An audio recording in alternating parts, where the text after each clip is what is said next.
부르짖고 영원히 주의 이름을 송축하리이다. 내가 날마다 주를 송축하며 영원히 주의 이름을 송축하리이다. 여호와는 위대하시니 크게 찬양할 것이라. 아멘. 찬양받기에 합당하신 하나님 아버지, 저희들을 거룩한 하나님 앞에 불러주시고 거룩한 주일 온전한 마음으로 경배하며 찬양하게 하시니 감사를 드립니다. 너희는 이전 일을 기억하지 말며 옛적 일을 생각하지 말라. 보라, 내가 새 일을 행하리니 이제 나타낼 것이라. 너희가 그것을 알지 못하겠느냐? 반드시 내가 광야의 길을 사마의 강을 내리니 모든 것을 주관하시고 역사하시는 하나님 아버지, 코로나 재확산으로 비대면 예배를 드립니다. 이 시기에 저희 믿음이 떨어지지 않게 붙들어 주시고 새 일 행하시는 주님을 바라보며 각자가 처한 어려움을 잘 이겨내게 하시고 다른 사람을 살려내는 나는 믿음의 공동체가 되게 하여 주시옵소서. 주님, 이 나라와 이 민족을 긍휼히 여겨 주십시오. 회개의 영을 부어주셔서 주님 앞에 엎드리게 하시고 하나님의 특별한 도우심으로 여러 어려움들을 해결되게 하시고 하나님의 이름이 영화롭게 되게 하여 주시옵소서. 하나님 아버지, 신축대를 행하는 위해 기도합니다. 같은 마음 같은 뜻으로 기도하며 기쁨과 소망으로 짓는 건축이 되게 하시고 완공시까지 건축 과정이 막힘이 없도록 도와주시며 건축위원들에게 지혜와 능력을 주셔서 행통하게 하여 주시옵소서. 사랑과 은혜의 주님, 복음을 위해 주님 사랑 들고 나간 국내 개척 간사님들과 대외 선교사님들을 주님의 생사계로 보호해 주시고 평강의 복, 건강의 복, 사역의 복, 물질의 복을 더하여 주시옵소서. 부활의 주님, 이 시간 주님 말씀 대언하실 목사님 붙들어 주시고 능력의 말씀을 선포할 때 성령님 역사하셔서 저희들의 심령이 뜨거워지게 하시고 삶이 변화되는 은혜의 시간이 되게 하여 주시옵소서. 예배의 시종을 주님께 의탁합니다. 부활하셔서 지금도 우리를 도우시는 거룩하신 예수님의 이름으로 기도드립니다. 아멘. 샬롬. 한 주간 잘 지내시는지요? 부활주일 예배를 드린 지가 엊그제 같은데 벌써 한 주간이 지나갔습니다. 코로나 재확산과 여러 사정으로 비대면 예배를 드리게 되었는데요. 사람들은 코로나 변이 바이러스와 또 백신 문제로 두려움에 떨고 있습니다. 예수님이 십자가에 죽으신 걸 보고 두려움에 떨고 있는 성도들을 부활하신 주님이 찾아가서 하신 첫 마디가 있습니다. 평강이 너에게 있을지어다.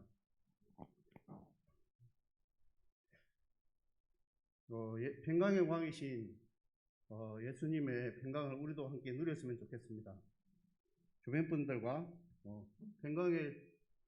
주님의 평강을 누립시다. 인사하는 시간을 가지면 좋겠습니다. 주님의 평강을 누립시다.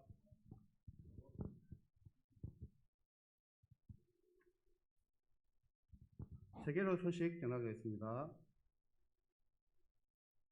오늘은 오전 11시에 온라인 예배로 통합 예배를 드립니다. 3부 예배는 현장 예배를 드립니다. 예배 10분 전에 예배 링크를 전달하겠습니다. 3부 예배는 청년 캠퍼스 및 틴틴 오후 4시 40분 세정리교회에서 틴틴 현장 예배는 오전 11시 500여 또는 오후 4시 40분 청년 캠퍼스 예배에 참석하시면 됩니다. 주니어 예배는 오후 1시 500여 현장 예배 또는 가정에서 온라인 예배를 들으시면 됩니다. 4월 18일, 25일 주일은 정상적으로 현장 예배와 온라인 예배를 병행하여 드립니다. 4월 목자 교육이 4월 17일 토요일 온라인 화상회의를 진행됩니다. 남아공 박창식 선교사님 부부가 부산을 방문했습니다. 2주간의 자가격리 기간을 보내고 뵙도록 하겠습니다. 대관 신축을 위해 기도해 주시기 바랍니다. 기도 요청이 있습니다. 코로나 사태 종식과 일상으로의 회복을 위해 간우들과 국가의 민족을 위해서 계속 기도해 주시기 바랍니다. 기대되는 암송 시간이 돌아왔습니다. 말씀 장절로 암송하겠습니다. 갈라디아서 2장 20절. 내가 그리스도와 함께 십자가에 못 박혔나니 그런즉 이제는 내가 사는 것이 아니요 오직 내 안에 그리스도께서 사시는 것이라. 이제 내가 육체 가운데 사는 것은 나를 사랑하사 나를 위하여 자기 자신을 버리신 하나님의 아들을 믿는 믿음 안에서 사는 것이라. 갈라디아서 2장 20절, 로마서 1장 1, 2절. 그러므로 이제 그리스도 예수 안에 있는 자에게는 결코 정죄함이 없나니 이는 그리스도 예수 안에 있는 생명의 성령의 법이 죄와 사망의 법에서 너를 해방하였습니다. 로마서 8장 1, 2절.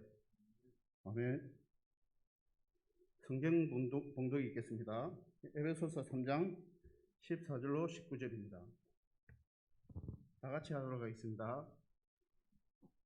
이러므로 내가 하늘과 땅에 있는 각 족속에게 이름을 주신 아버지 앞에 무릎을 꿇고 비노니 그의 영광의 풍성함을 따라 그의 성령으로 말미암아 너희 속사람을 능력으로 강건하게 하옵시며 믿음으로 말미암아 그리스도께서 너희 마음에 계시게 하옵시고 너희가 사랑 가운데 뿌리가 박히고 터가 굳어져서 너희 모든 성도와 함께 지식에 넘치는 그리스도의 사랑을 알고 그 넓이와 길이와 높이와 깊이가 어떠함을 깨달아 하나님의 모든 충만하신 것으로 너에게 충만하시기를 구하노라.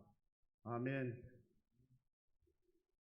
ENM 찬양단과 함께 찬양하신 후에 어떤 교회가 되어야 할까라는 주제로 유 목사님 설교해 주시겠습니다. 은혜의 시간 되시기 바랍니다.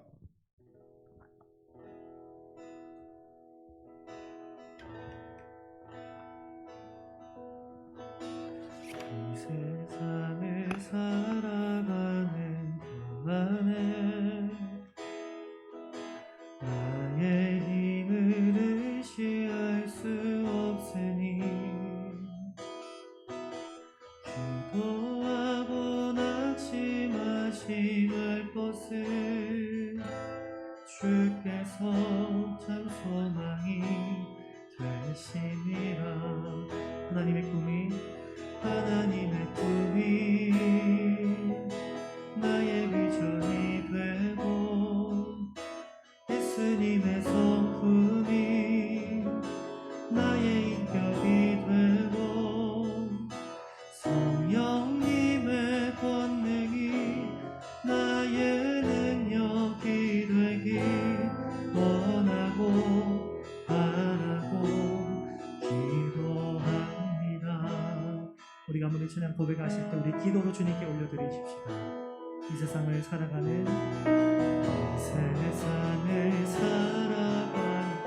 동안에 나의 힘을 의지할 수 없으니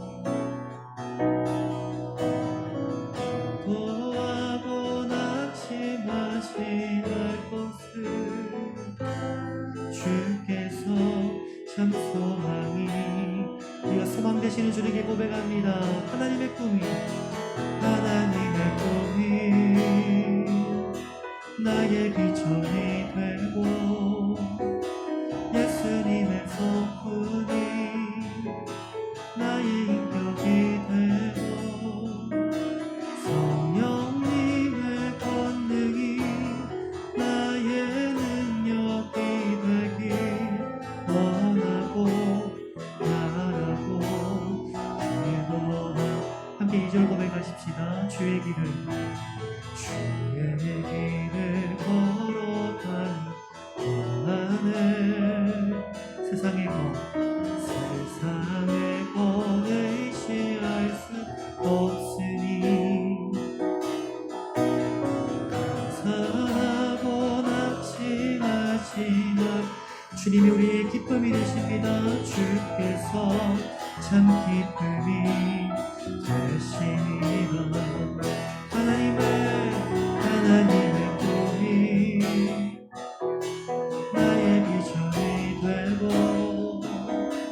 예수님의 성품이 나의 인격이 되고 성령님의 권능이 나의 능력이 되길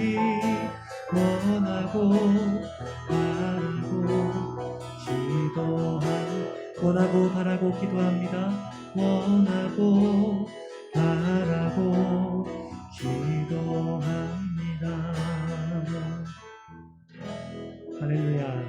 우리가 함께 가정으로 또는 형제 자매 서로 함께 좀 예배 드리고 계신 분들이 있다면 우리 서로 좀 이렇게 고백하십시다. 홀로 예배하신다면 자기 자신을 향해서 이렇게 고백하십시다. 하나님의 꿈이 나의 비전이 되기를 소망합니다. 이렇게 서로 좀 고백하십시다. 하나님의 꿈이 나의 비전이 되기를 소망합니다. 네. 우리가 계신 자리에서 힘차게 손뼉 치시면서 찬양하십시다. 험한 시험 속에서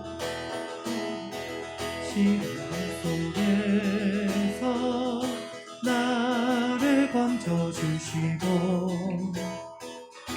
뭐한 힘만 지나도 또 나를 숨겨주소서.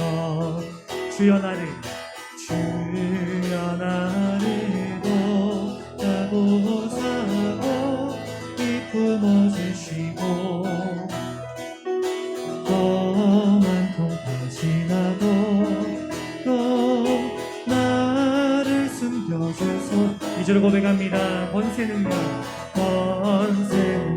유하나 사 모든 시험이 이기고 풍랑조차 복종하는 내 주 앞에 비오니 주여 나를 보호사고 이 품어주시고 험한 통과 지나도 또 나를 숨겨주소서. 3절 고백합시다. 사망길에 빠지니 몸 캄캄한데 헤매며 불을 짓는 나의 대원 들으소서. 내 주여 나를 보호사고 이 품어주시고 험한 풍파 지나도 또 나를 숨겨. 우리가 1절 고백 한 번 더 하십시다. 험한 시험 물속에서 나를 건져주시고 노한 풍파 지나도 나를 숨겨주소서. 주여 나를 보호사고 이 품어주시고 험한 풍파 지나도 또 나를 숨겨. 우리 모든 상황을 주님께 맡겨드리시며 주여 나를 보호사고 이 품어주시고 험한 풍파 지나도록 나를 숨겨주소서. 우리의 모든 시험과 환난을 명케 하시는 주님께 우리 영광의 박수 올려드리십시오. 할렐루야 할렐루야.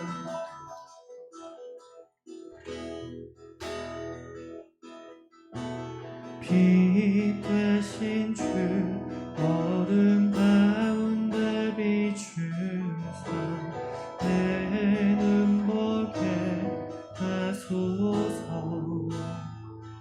예배하는 선한 마음 주시고 산 소망이 되시네. 나 주를 경배하니 엎드려 절하며 고백해 주나의 하나님. 오 사랑스러운 주님 존귀한 예수님 아름답고 놀라우신 주. 만유 가운데서 영광 중에 계신 주님 찬양합니다. 만유의 높임을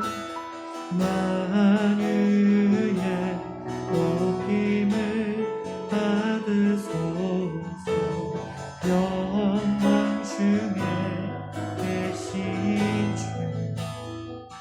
겸손하게 겸손하게 이 땅에 임하신 주 높여 찬양하리라.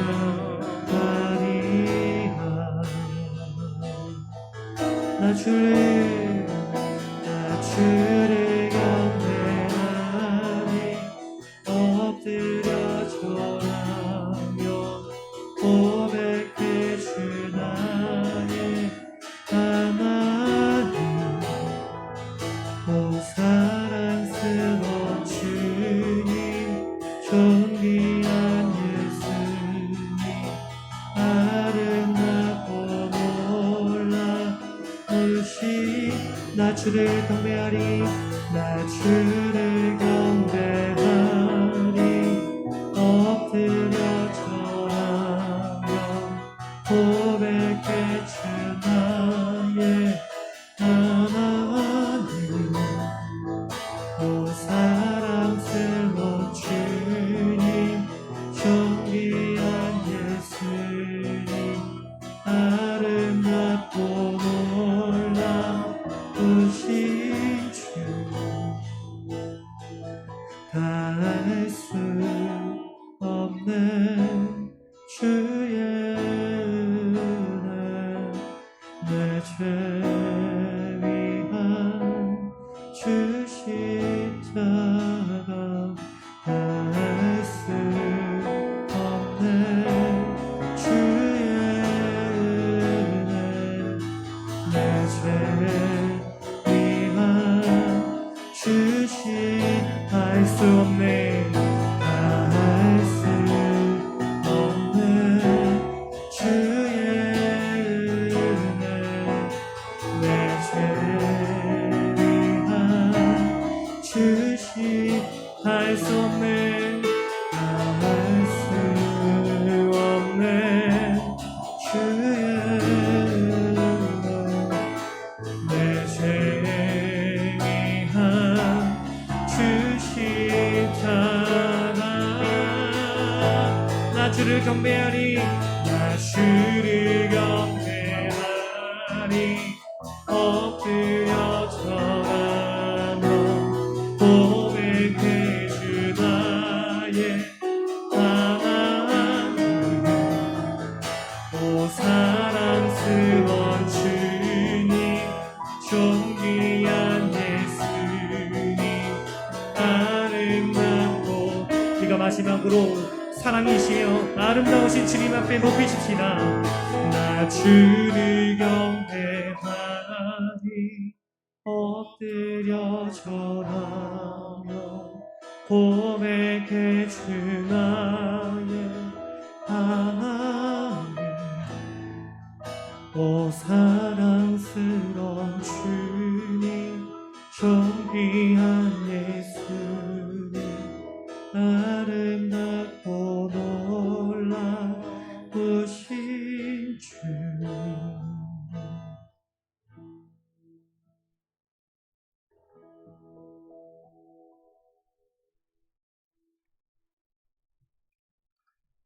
기도하겠습니다. 여호와는 내게 복을 주시고 너를 지키시기를 원하며, 여호와는 그의 얼굴을 내게 비추사 은혜 베푸시기를 원하며, 여호와는 그 얼굴을 내게로 향하여 드사 평강 주시기를 원하노라. 하나님 아버지, 주님이 사랑하시는 주님의 자녀들이 주님의 날을 맞이해서 주님을 예배드립니다. 이 예배에 친히 임재해 주시고 우리의 마음을 만져주시고 우리의 마음을 위로해 주시고 회복시켜 주시고 다시 일으켜 세워 주시옵소서. 주님, 오늘 말씀을 나눌 때 성령께서 역사해 주셔서 이 말씀이 각자의 신비에 아름답게 견고하게 세워지도록 은혜 베풀어 주시옵소서. 예수님의 이름으로 기도합니다. 아멘. 우리는 지난 주일날 부활절 기념 예배를 드렸습니다. 부활이 있으면 십자가가 있었기 때문이었습니다. 예수님께서는 우리에게 날마다 십자가를 지고 나를 따라와라 이렇게 말씀하셨습니다. 이것은 우리가 매일 부활을 경험하는 삶을 살기를 원하시기 때문에 말씀하신 것입니다. 어떤 사람은 십자가를 안 지려고 요리조리 피해 다니는 사람들이 있습니다. 그런데 여러분, 자기 십자가를 지고 예수님을 따를 때 부활을 경험할 수 있게 되는 것입니다. 불가능해 보이는 모든 것에 부활을 경험하는 그런 여러분 되시기를 주님의 이름으로 축원합니다. 우리는 계속해서 예배소 말씀을 나누고 있습니다. 이 예배소서는 두 부분으로 나뉘어져 있습니다. 1장부터 3장까지는 기독교 교리에 대해서 말씀을 주셨고 4장부터 6장까지는 교리를 어떻게 실천할 것인가에 대해서 말씀을 주셨습니다. 오늘 우리는 기독교 교리의 마지막 부분을 함께 생각해 보게 될 것입니다. 교리가 조금 딱딱한 면은 있을 거라고 생각이 되는데 성령께서 깨닫는 마음을 우리에게 주실 것을 믿고 말씀을 나누겠습니다. 이 에베소서에 보면은 바울의 중보 기도가 두 부분이 나옵니다. 에베소서 1장에서 한번 나왔고 오늘 본문이 바로 에베소 성도를 위한 중보 기도인 것입니다. 그 조금 차이가 있어요. 에베소서 1장의 중보 기도는 에베소 교회의 성도들 한 사람 한 사람에게 초점을 맞춰서 기록해 주신 말씀이고 기도입니다. 그리고 오늘 본문 말씀은 에베소 교회 성도 전체에게 초점을 맞춰서 주신 기도이고 말씀인 것입니다. 오늘 본문 말씀 14절과 15절 말씀 우리 함께 읽어보겠습니다. 읽습니다. 시작. 이러므로 내가 하늘과 땅에 있는 각 족속에게 이름을 주신 아버지 앞에 무릎을 꿇고 비노니.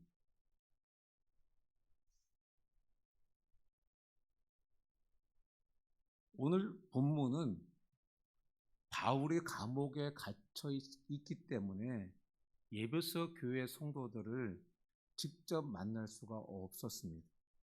그래서 하나님 앞에 무릎을 꿇고 간절하게 기도한 그러한 에베소 교회 성도들을 위한 중보 기도인 것입니다. 유대인들은 대체적으로 서서 기도했습니다. 그런데 한 번씩 간절한 기도 제목이 있을 때 그때는 무릎을 꿇고 하나님께 기도드렸습니다. 예수님께서 그렇게 하셨습니다. 예수님께서 십자가 지시기 전날 밤 겟세마네 동산에서 무릎을 꿇고 하나님께 간절히 기도하셨습니다. 스데반도 순교에 직면했을 때에 무릎을 꿇고 하나님께 간절히 기도했습니다.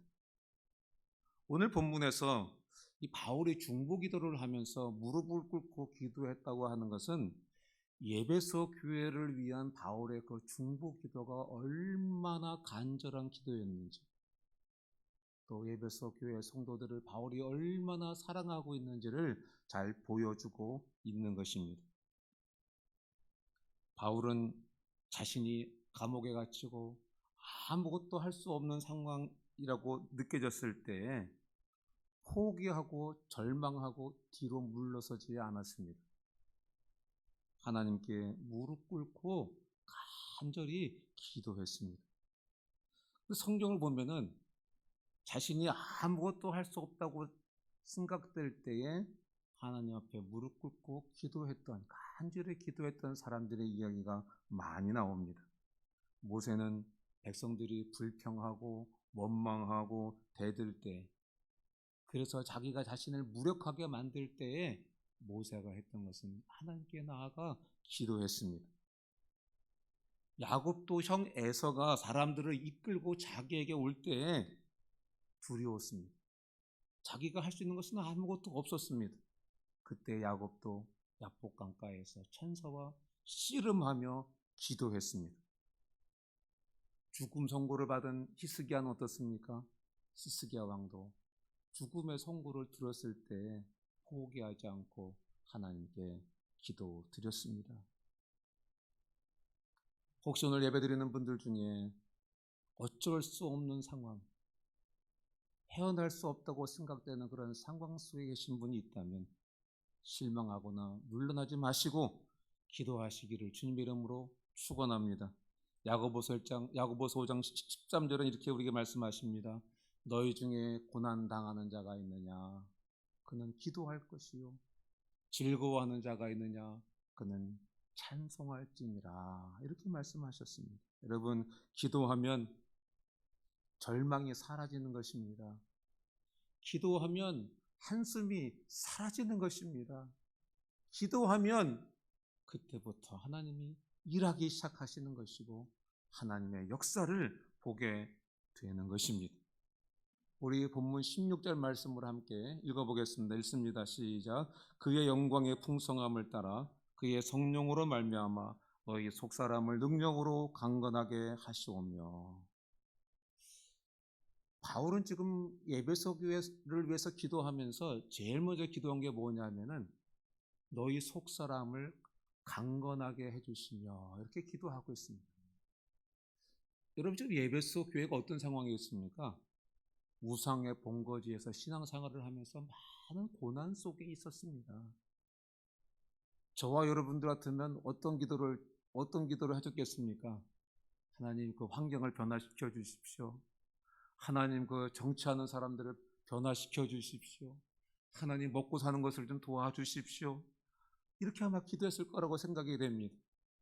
그런데 바울 사도는 그런 상황 속에서도 그것을 위해서 기도하기보다는 하나님, 에베소 교회의 성도들 속사람을 강건하게 해주십시오. 이렇게 하나님께 기도했습니다. 왜 그렇습니까? 속사람만 강건하면 모든 문제가 해결될 수 있기 때문에 속사람의 강건을 위해서 기도했던 것입니다. 속사람이라고 말씀하셨는데 속사람이 어떤 사람입니까? 속사람은 거듭난 자를 말하는 것입니다. 거듭난 자. 우리 이전에 말씀을 나누면서 십자가에서 나의 옛자아가 못 박혀 죽었다 이렇게 말씀을 나누었습니다. 이제 거듭난 사람 속에는 거듭난 새 자아가 있는 것입니다. 그것이 바로 속사람인 것입니다. 이 거듭난 자아는 우리가 예수님을 믿고 거듭날 때 마치 어린아이가 딱 태어나는 것처럼 그렇게 태어나는 것입니다. 그런데 우리 대부분이 예수님 믿을 때, 거듭날 때 어른이 돼서, 성인이 돼서 예수님을 믿었기 때문에 예수님을 딱 믿는 그 순간 뭔가 하나 오해하는 게 있어요. 그게 뭐냐면 자신이 영적으로 성인이라고 생각하는 겁니다. 자신이 영적으로 어른이라고 생각하는 것입니다. 왜 어른이 돼서 믿었습니까? 왜 성인이 돼서 믿었습니까? 여러분, 그런데 그것은 오해인 것입니다. 고린도 교회는 거듭난 사람들이 모인 교회입니다. 거기에는 성령의 은사도 충만했습니다. 그런데 그들이 영적인 어른은 아니었습니다. 고린도전서 3장 1절은 이렇게 우리에게 말씀하십니다. 형제들아, 내가 신령한 자들을 대함과 같이 너희에게 말할 수 없어서 육신에 속한 자 곧 그리스도 안에서 어린아이들을 대함과 같이 하노라. 고린도 교회 성도들은 거듭났을 뿐만 아니라 성령의 은사가 충만했습니다. 그러나 실상은 영적으로 아주 연약한 어린 아이였습니다. 여러분, 우리의 속사람이 강건하지 않으면 우리의 마음과 의지가 서로 분리돼서 따로 노는 것입니다. 마음은 이렇게 하기를 원하는데 의지는 반대로 가는 것입니다. 그렇게 그 행동과 의지가 서로 따로 노는 것입니다. 결심과 의지가 따로 노는 것입니다. 마땅히 사랑해야 될 줄 아는데 사랑할 힘이 없는 것입니다. 마땅히 용서해야 되는데 만나면 용서가 안 되는 것입니다. 만나면 내가 잘못했다고 용서를 구해야 되겠다 이렇게 생각하고 있었는데 막상 만나면 잘못했다는 말이 안 나오는 것입니다. 정직하게 살겠다고 결심은 하는데 막상 일이 터지면 정직하지 않은 것이 거짓말을 습관적으로 하게 되는 것입니다. 부지런하겠다고 결심하지만 게으른 삶을 살게 되는 것입니다. 이 이유가 뭡니까? 속사람이 강건하지 않기 때문에. 그런데 오늘 본문 말씀을 보면 이 속사람이 강건하게 되는 비결이 있는데 그것이 뭐냐면 성령으로 이렇게 말씀하고 계십니다. 성령님은 위로자, 상담자, 대변자라는 의미를 가지고 있는데 이것을 합쳐서 말하면은 옆에서 도와주시는 분이다 이런 뜻이 바로 성령님의 뜻인 것입니다. 성령께서 위로부터 우리에게 임할 때 성령님은 어떠한 상황 속에서도 우리의 속사람이 강건해지도록 도와주시는 것입니다. 성령님이 임하기 전에 사울왕은 자존감이 아주 낮았습니다. 자기 지파는 이스라엘 지파 중에서 가장 작은 지파고 자기 가족은 그 지파들 중에서도 아주 미약한 그런 가족이다 이렇게 생각하면서 굉장히 위축된 삶을 살았습니다. 이 사람들 앞에서 왕으로 세워지는 자리에서도 얼마나 부끄러웠는지 행구 뒤에 숨었다라고 성경은 기록하고 있습니다. 여러분 왕으로 임명될 때 얼마나 당당하고 어깨에 힘이 들어가겠습니까? 그런데 그런 상황 속에서도 사울 왕은 행구 뒤에 숨었다.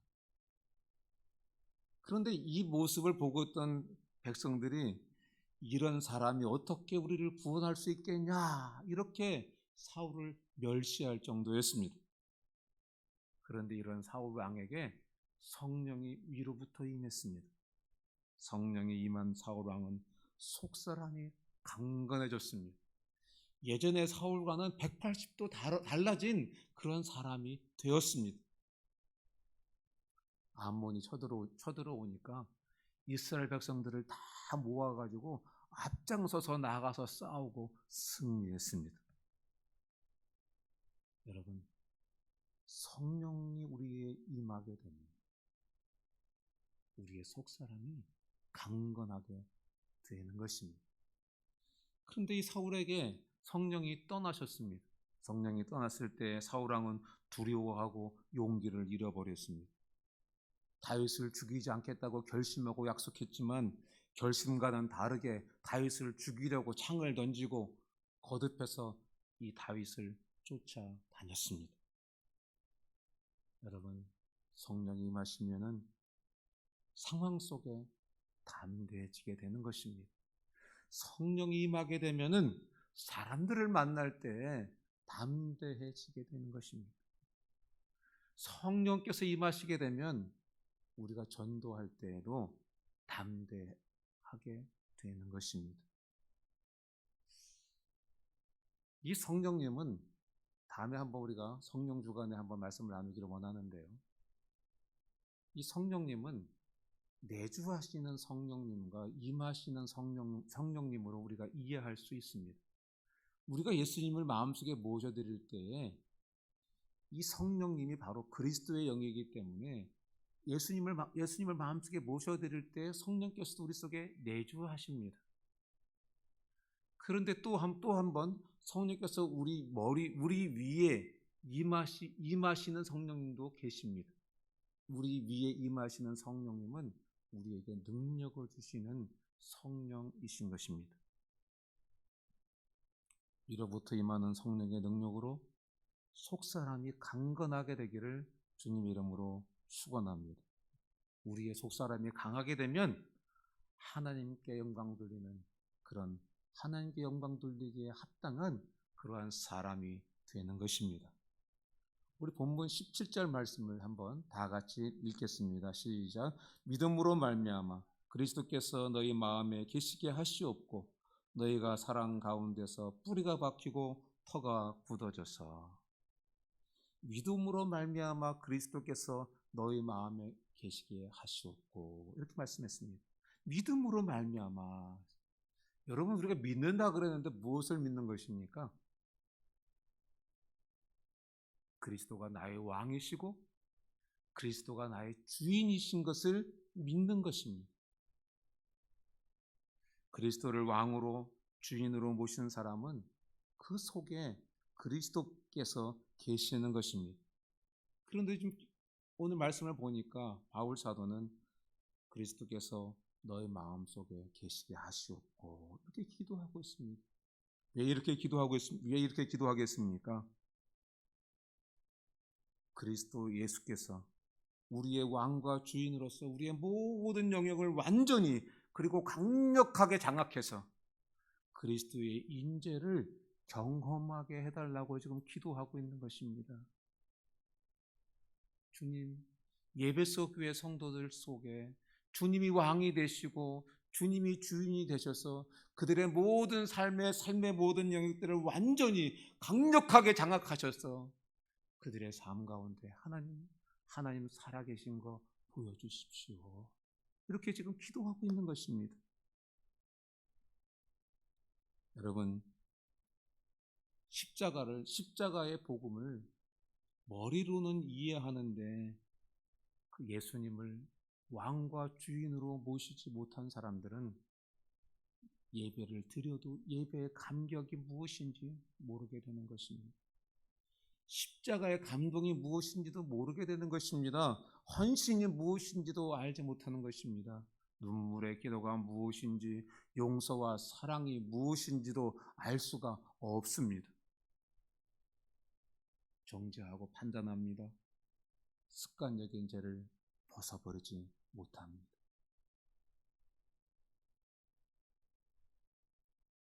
예수님, 내 삶의 왕이시고 내 삶의 주인이시고 그래서 내 삶의 모든 영역들 완전히 강력하게 주인이 되어주시고 왕이 되어주시도록 기도할 때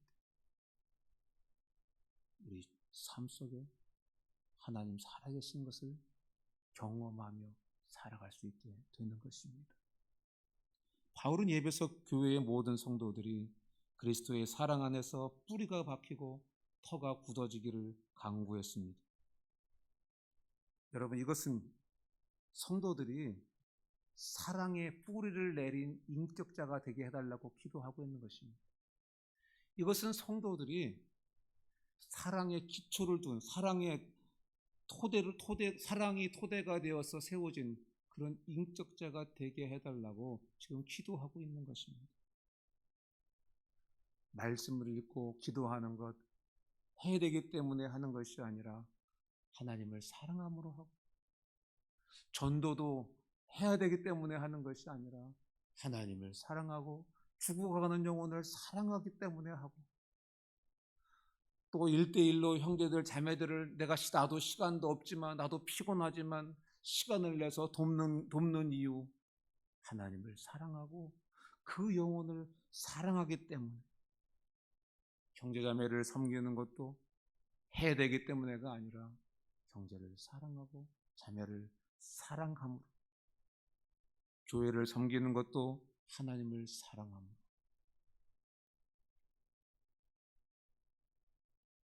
여러분 그런데 신앙생활을 오래 했어도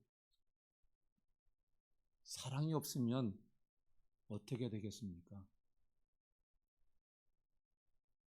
예배소서가 기록되어지고 요한계시록이 기록되어질 때까지의 이 기간을 약 30년을 잡습니다.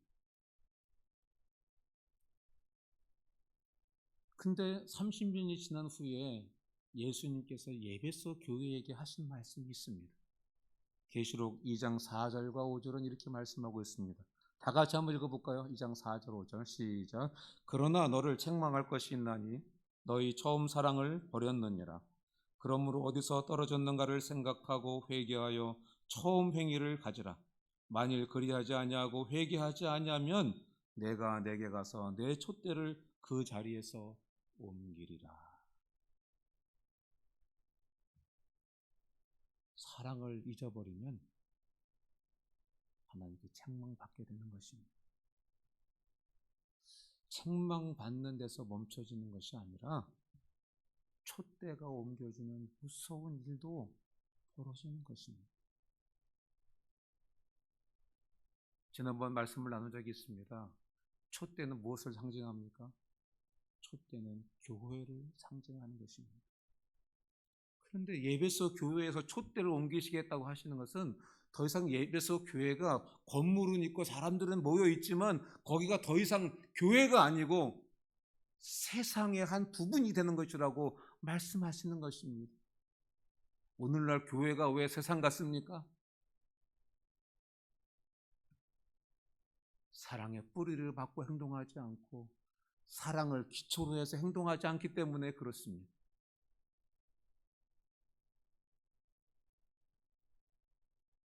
바로 이런 이유 때문에 우리의 신앙이 사랑의 뿌리를 받고 사랑의 기초를 두어야 되는 것입니다. 여러분, 뿌리와 기초는요, 굉장히 중요합니다. 그런데 보이지 않습니다. 여러분, 이 뿌리와 기초가 없거나 흔들리면은요, 그냥 나무도 죽고 건물도 쓰러지는 거예요. 더 이상 세워질 수가 없어요. 여러분, 마찬가지인 것입니다. 사랑의 인격이 이렇게 중요한 것입니다. 사랑으로 행하는 것이 이렇게 중요한 것입니다. 보이지 않습니다. 그러나 중요합니다. 보이지 않습니다. 그러나 이것으로 교회가 될 것이냐 세상이 될 것이냐가 결정되는 것입니다. 세상 같은 교회가 될 것인지 교회 같은 교회가 될 것인지는 사랑의 뿌리를 두고 살아가고 행동하고 있느냐, 사랑의 기초를 두고 사랑하며 살아가고 있느냐, 이것 차이인 것입니다. 여러분, 스데반이 돌에 맞아 죽을 때 얼마나 아팠겠습니까? 얼마나 억울했겠습니까? 그런데 스데반이 죽을 때 자기 아픈 것, 자기 죽는 것, 자기 억울한 것 생각하지 않았습니다. 자기를 향해 돌을 던지는 사람들, 자기를 향해 죽으라고 돌을 던지는 사람들을 하나님께, 하나님, 이 사람들의 죄를 용서해 주십시오. 이렇게 원수를 사랑하고 용서하는 기도를 했습니다. 여러분, 그 결과 어떤 일이 일어났습니까? 스데반이 순교하는 그 현장에 있던 바울이 감동을 먹고 바울이 나중에 회개하게 됐습니다. 그리고 복음을 전하고 교회를 세우는 위대한 사도가 되었습니다. 스데반은 바로 사랑의 뿌리를 내린 사람이었습니다. 스데반은 바로 사랑에 기초한 삶을 살았던 사람이었습니다. 우리 본문 18절 말씀을 보겠습니다. 너희 모든 성도와 함께 지식에 넘치는 그리스도의 사랑을 알고. 바울은 에베소 교회 성도들을 위해서 기도하면서 하나님, 에베소 교회 성도들이 그리스도의 사랑, 지식에 넘치는 그리스도의 사랑을 알게 해주십시오. 이렇게 기도했습니다. 그리스도의 사랑은 어떤 사랑입니까? 그리스도의 사랑은 지식에 넘치는 사랑이었습니다. 그래서 세상 지식으로는 이 그리스도의 사랑을 알 수가 없었습니다. 여러분, 우리가 알고 있는 사랑이 아무리 훌륭한 사랑이라고 할지라도 그 사랑에는 한계가 있습니다. 그 사랑은 영원하지가 않습니다. 부모님의 자녀 사랑 얼마나 고귀합니까? 얼마나 아름답습니까? 자녀들이 부모님께 효도하고 사랑하는 것을 보면 얼마나 아름답습니까? 연인들이 사랑하는 것을 보면 얼마나 아름답습니까? 부부의 사랑 얼마나 아름답습니까? 친구의 사랑 얼마나 아름답습니까? 그런데 여러분, 그 아름다운 사랑도 변합니다. 조건적입니다. 때로는 보상도 기대합니다. 그런데 예수 그리스도의 인간에 대한 사랑은 우리가 세상에서 알고 있는 그 사랑을 초월하는 사랑인 것입니다. 사람의 지식으로는, 세상에 있는 그 사랑으로는 그리스도의 사랑을 알 수 없는 것입니다.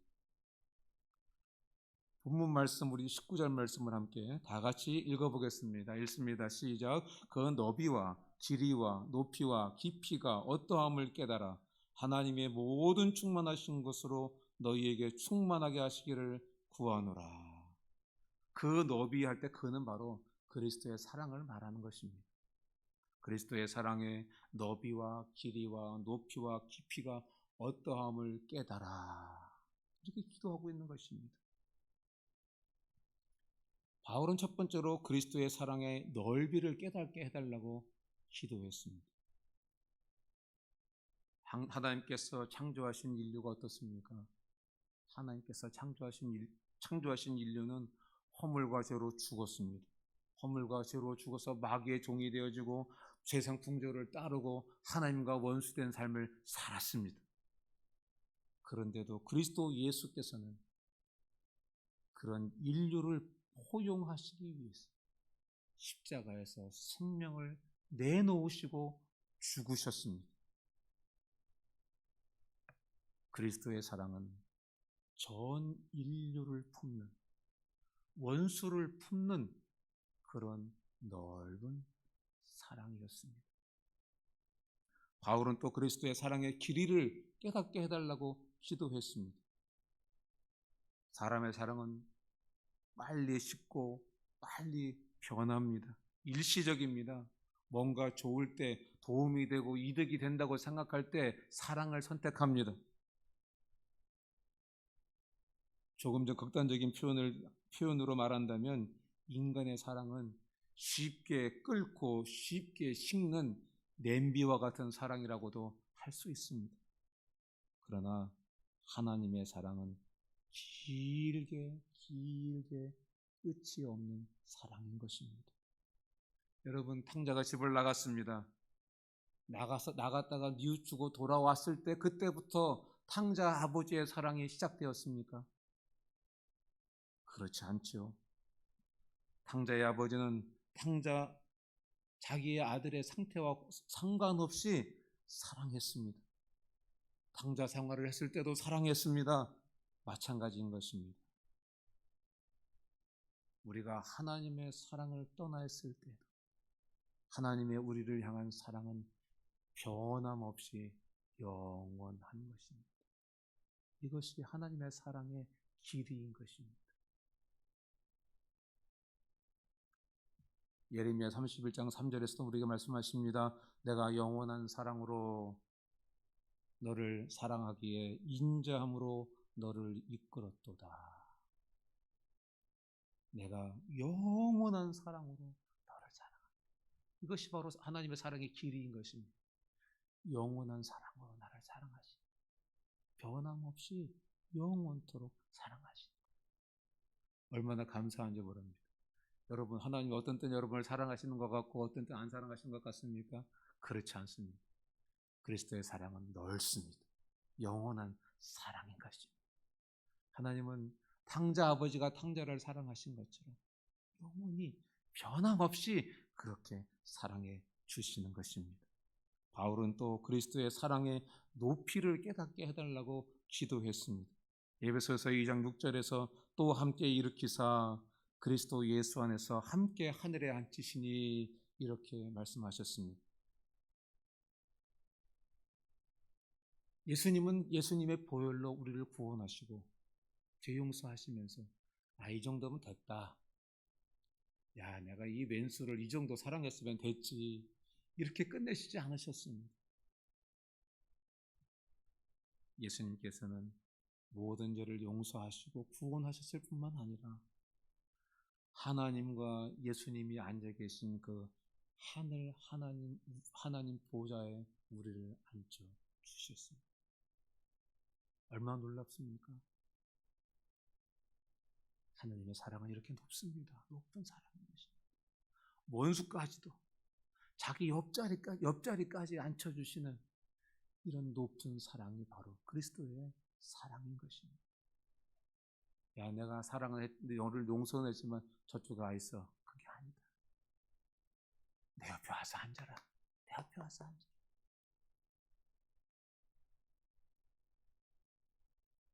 바울은 그리스도의 사랑의 깊이도 깨닫도록 기도했습니다.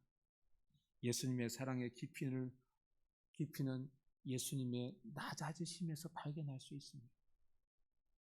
예수님 우리를 사랑하셔서 우리를 구원하시기 위해 이 땅에 가장 낮은 모습으로, 인간의 모습으로 이 땅에 오셨습니다. 그것도 갓난아이의 모습으로 이 땅에 오셨습니다. 그뿐만이 아닙니다. 죄인된 우리를 사랑하신다는 그 하나 때문에 음부까지 떨어지셨습니다. 이것이 예수님의 사랑의 깊이인 것입니다. 우리는 예수님의 넓고 길고 높고 깊은 그 초월적인 사랑을 받은 사람들인 것입니다. 이 사랑을 깨달은 사람들은 사랑의 인격을 가지게 되는 것입니다. 여러분, 이런 말이 있죠. 사랑을 받아본 사람이 사랑을 할 줄 안다. 마찬가지인 것입니다. 이런 그리스도의 사랑을 받은 사람들은 그런 사랑을 할 수 있는 인격을 이미 가지고 있는 것입니다. 여러분, 그거 한번 사용해 보십시오. 여러분 안에 있는 그 사랑의 인격 한번 사용해 보십시오.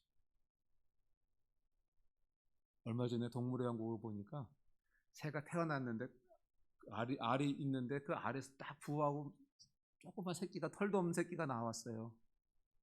점점 크더니 어미가 주는 먹이를 받아 먹더니 날개짓을 하기 시작하더니 날아가더라. 아마 자기가 날개가 있다는 것도 몰랐을 거예요.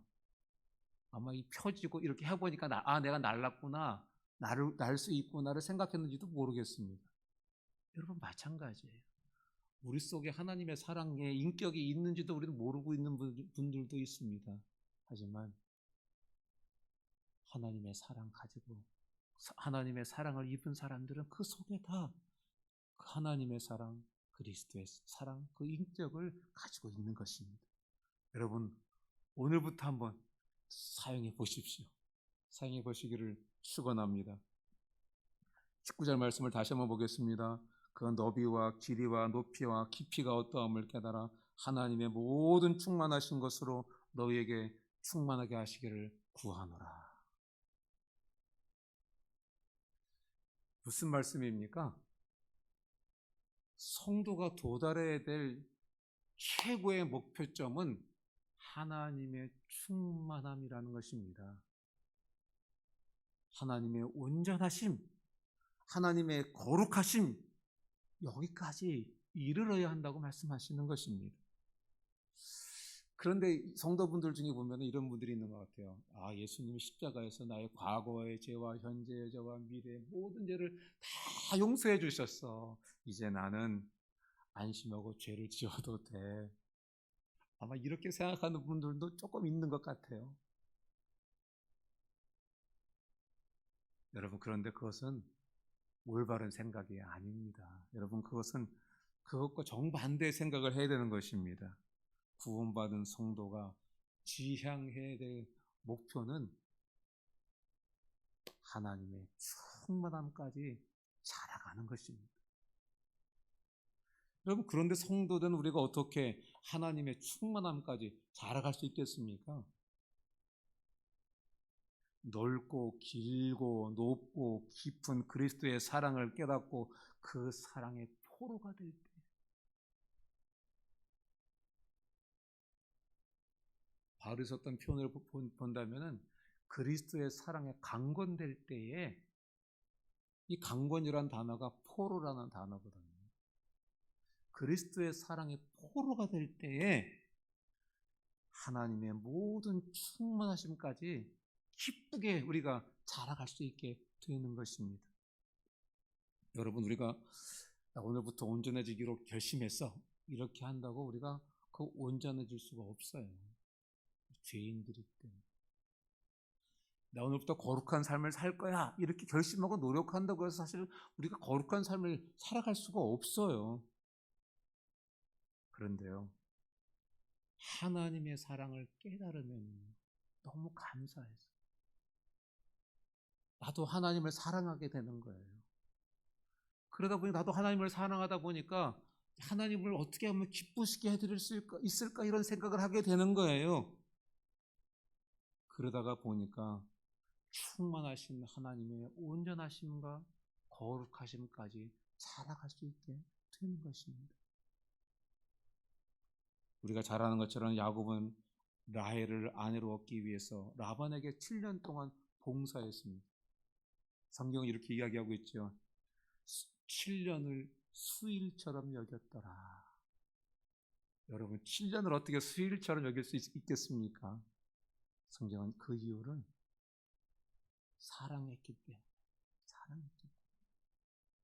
여러분, 사랑이 동기가 될 때요, 사람의 활동력은 무한대로 배가가 되는 것입니다. 우리 몇 주 전에 창원에서 예배 드리러 오는 애기 세친 자매님이 한 분, 세신자 2분을 데리고 오셨더라고요. 여러분, 그게 어떻게 가능하겠습니까? 그 애기 중에 한 명은 젖먹이에요. 젖먹이. 다 조그만 애들이에요. 이 3명을 데리고 예배 오는 것만으로도 얼마나 힘들겠습니까? 그런데 하나님 사랑하고 영혼을 사랑하다가 보니까 그런 와중에서도 새로운 신자를 2명이나 데리고 올 수 있었던 거예요. 여러분, 이것이 사랑의 힘인 것입니다. 여러분, 사랑으로 일하면 희생도 즐겁고 무엇을 해도 행복합니다. 그리스도의 넓고 깊고 높고 깊은 사랑을 깨닫게 되면 하나님의 모든 충만하심까지 기쁘게 자라갈 수 있게 되는 것입니다. 내 신앙이 얼마나 건강한가, 그 건강을 재어볼 수 있는 가장 중요한 척도는 내가 주님을 얼마나 사랑하고 있는가, 내가 교회 안에 있는 형제 자매들을 얼마나 사랑하고 있는가, 이것을 보면 알 수 있는 것입니다. 주님을 사랑하고 교회 안에 형제 자매들을 사랑하는 것만큼 우리의 영혼은 강건하게 되는 것입니다. 그리스도의 몸된 교회는 주님을 사랑하고 형제 자매를 사랑하는 것으로 충만하지 않으면 교회가 교회답게 될 수 없는 것입니다. 우리는 어떤 교회가 되어야 되겠습니까? 교회가 교회다우려면 성령으로 모든 성도의 속사람이 강건하게 되고 그리스도의 사랑의 너비와 길이와 높이와 깊이를 가슴으로 깨달아야 되는 것입니다. 그리고 모든 것이 사랑이 뿌리가 되고 기초가 되어야 하는 것입니다. 이것을 위해서 기도하는 우리 모두 되기를 주님의 이름으로 축복합니다. 함께 기도하시겠습니다. 하나님 아버지, 어떤 교회가 되어야 할까? 함께 하나님의 말씀을 가지고 말씀을 나누었습니다. 하나님, 우리 세계로 성교회가 교회다운 교회가 되도록 우리 함께 기도하고 성장하고 성숙하는 저희 모두 되도록 은혜 베풀어 주시옵소서. 예수님의 이름으로 기도합니다. 아멘. 우리 찬송 216장 함께 부르시겠습니다.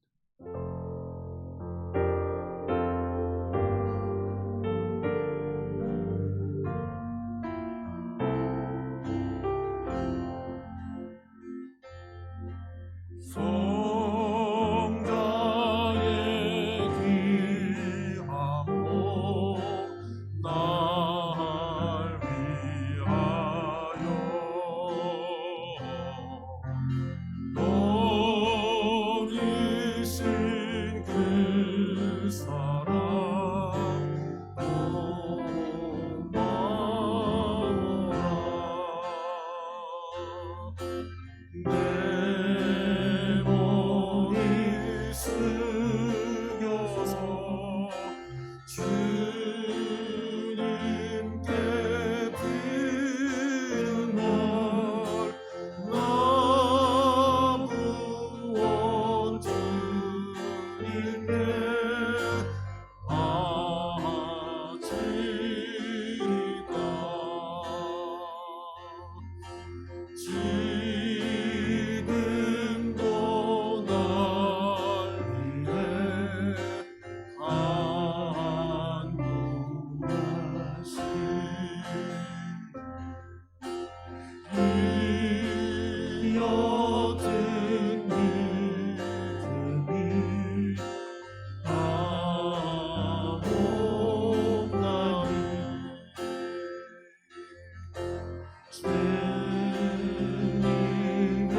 친절한 위로를 네게 나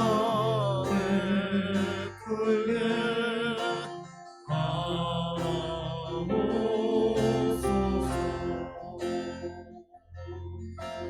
만 가지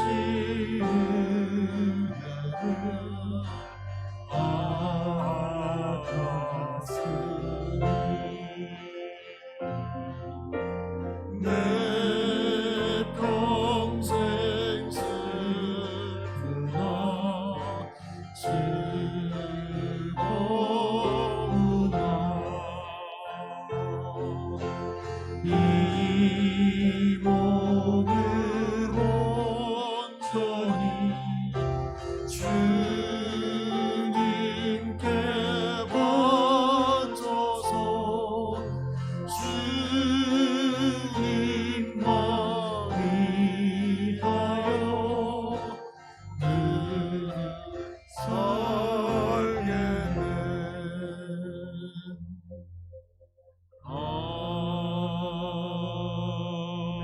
아멘. 이 시간에는 준비하신 예물 드리는 시간 갖도록 하겠습니다.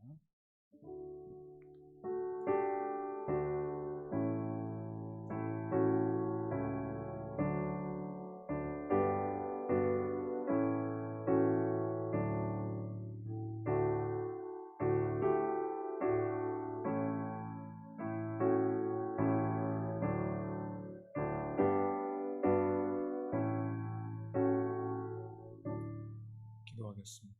하나님 아버지, 주님의 날을 맞이해서 주님께서 사랑하시는 주님의 자녀들이 주님을 사랑함으로 예배드렸습니다. 이 예배 기쁘게 받으신 줄로 믿습니다. 주님께 귀한 예물을 드렸습니다. 하나님 드린 손길을 기억해 주시고 주님 약속하신 대로 인생의 창고에 쌓을 곳이 없도록 축복해 주시옵소서. 이 물질이 사용될 때 하나님 홀로 영광 받으시고 하나님 나라 세워 주시옵소서. 지금은 우리 주 예수 그리스도의 크신 은혜와 하나님 아버지의 극진하신 사랑과 성령님의 교통이로 충만하심이 오늘 예배에 참석한 모든 분 위에 지금부터 영원토록 함께 있을지어다. 아멘.